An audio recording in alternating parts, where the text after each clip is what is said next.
Lapu-Lapu City Mayor Ahong Chan ug laing 8 ka mga key officers sa Lapu-Lapu City Hall ug usa ka private respondent gipasakan og kasong malversation of public funds ug violation of the Anti-Graft and Corrupt Practices Act sa Pito ka mga barangay kapitan ngadto sa Office of the Ombudsman Visayas.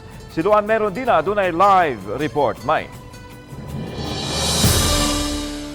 Lan gitataw sa 7 ka mga barangay kapitan nga anga naaso ang reklamo nga gisangat subay lang sa unsa may nalatid sa COA report diin gi-question ang pipila Kabahin sa COVID-19 budget sa tuig 2020 ug 2021.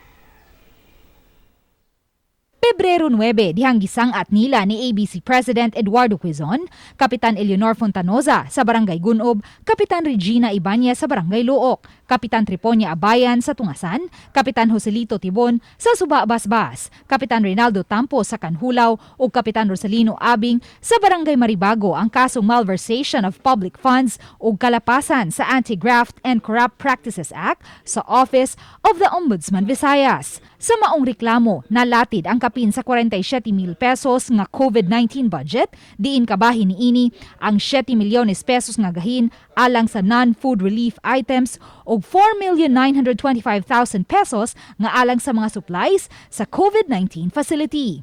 Matod sa mga reklamante niadtong tuig 2020, mipalit og non-food relief items ang lokal nga kagamhanan alang sa mga disaster victims nga mobalor sa 7 milyones pesos ug COVID-19 supplies nga moabot sa 4,925,000 sa usa ka shellcraft company ug wa malambigit sa retail business. So na-share na ko nila katong COA report.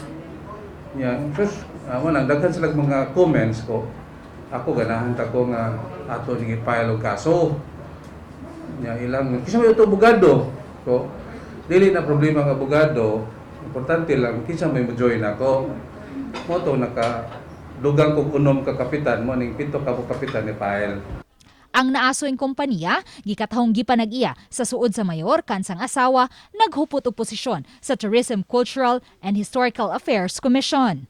It is our duty as citizens and to set an example of these public officials so that they will not feel that they can enter into these anomalous transactions with impunity. Si Mayor Ahong Chan sa iyang bahin, mitataw nga wa pa siya makadawat og kopya sa maong reklamo, busa nagdumili una siya paghatag sa iyang komento kabahin niini, hangtod nga mabasa na niya ang kinatibuk-ang reklamong gisangat. Lanso sa mausab ang tubag sa ubang mga key officers sa Lapu-Lapu City Hall dihang ato silang gikuhaan sa ilang habig kay wa pa usab sila matod pa makadawat sa maong kopya samtang wa pa usab nato makuha og habig ang nalambigit nga kompanya. Lan? salamat Luan May Rondina.